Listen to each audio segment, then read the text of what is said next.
Баршаңызға сәлем, сіздермен бірге Әсем, менің каналыма қош келдіңіздер. Бүгін сіздерге осылай жарты сағат көлемінде өте дәмді, әдемі кешкі асқа, түскі асқа жасауға болатын макаронның жұмыртқаға араластырылып пісірілетін макаронның видео рецептісін ұсынатын боламын. Міндетті түрде видеоның соңына дейін көріңіздер. Және де бізге қажетті заттар: үйдегі бар көкөністерді қосасыздар, осылай пияз, помидор жақсылап турап алып, осылай шетінен қазанымызға салып, жақсылап қуырып алатын боламыз. Осылай сұйық майымызды құйып, пиязымызды және де перецімізді салып, жақсылап қуырдым. Кішкене сәбіз қостым, және де помидор қостым. Осылай жақсылап араластырып алып, жай отта пісіріп алатын боламыз бір 10 минут көлемінде. Қандай заттар керек, қанша мөлшерде керек, видеоның астына описаниеге қалдыратын боламын. Және де мен көз мөлшермен өлшедім. Сіздер де көз мөлшермен өлшеп жасай беріңіздер. Мен бұл жерде 4 адамға арнап жасадым.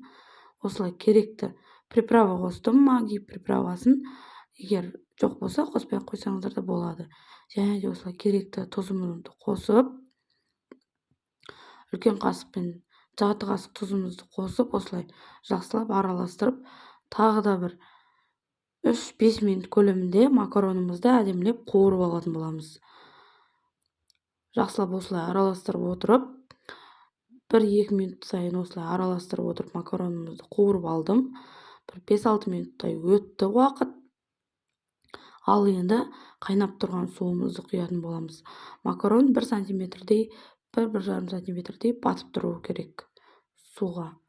Міне, қайнап тұрған суымызды құямыз, және де осылай араластырып, жай отта пісіретін боламыз макарондарымызды.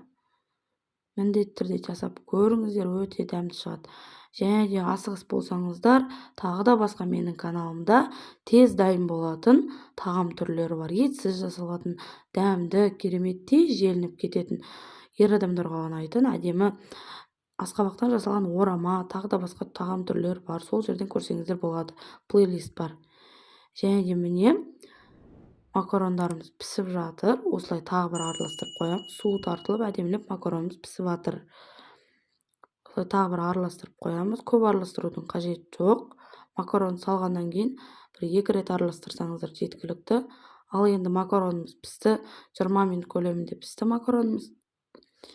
Енді макаронды жеп көресіздер. Егер піскен болатын болса, осылай мен үйдің домашний жұмыртқа қостым. Осылай 3-4 жұмыртқа қосып, араластырып аласыздар. Араластырып бір 3 минуттай, 5 минуттай жай отта қойып, және де дайын болады тамақтарыңыз. Міне, осылай араластырасыздар әдемілеп.